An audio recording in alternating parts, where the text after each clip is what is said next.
Now, let's take a look at sport with Joe McDiarmid. And we had that big 2020 game last night with the Australians beating the Indians once again, the hapless Indians. Joe, when is it likely the Indians are actually going to get a victory? Oh, who knows, Joe?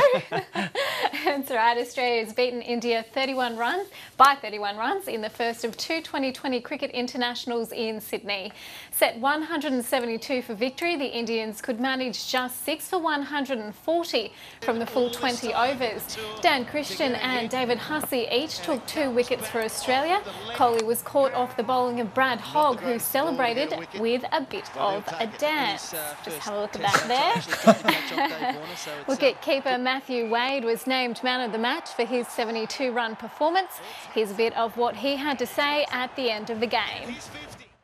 The spinners did a really good job. Obviously Xavier there at the end and Hoggy and Huss, they bowled really well and probably set the game up for us. It was 15s for the last 6 or 7 overs there, so that I think the spinners played a really big part, and hopefully they do in the next game at Melbourne as well. We spoke about that. We want to continue to play well against India, obviously not give them an inch, because they can run a mile. If their opening batters get into some form, they'll run a mile with it, no doubt about that.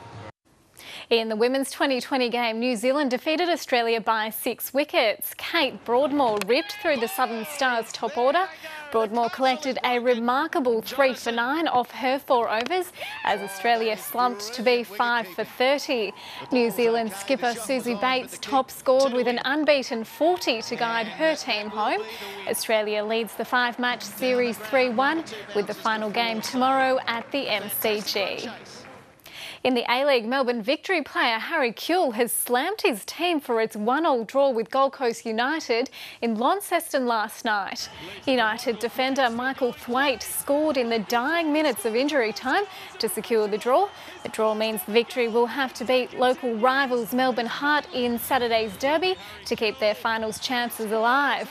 Kewell scored the team's only goal in the second half and was far from impressed in his post-match interview. There's no excuses for that. We do it week in, week out. I'm disgusted. Well, that doesn't matter. That shouldn't happen, you know. And we've got to take a good look at ourselves. It's just not good enough. In the English Premier League, Arsenal has missed a chance to move up to 5th after a scoreless draw at Bolton. Newcastle took advantage of that slip-up to move to 5th after a 2-0 win at Blackburn. And Aston Villa has come from 2 goals down to secure a 2-2 draw at home to QPR. And Tour de France champion Cadel Evans may meet head-to-head with 3-time former champion Alberto Contador in the Tirreno-Adriatico race in March.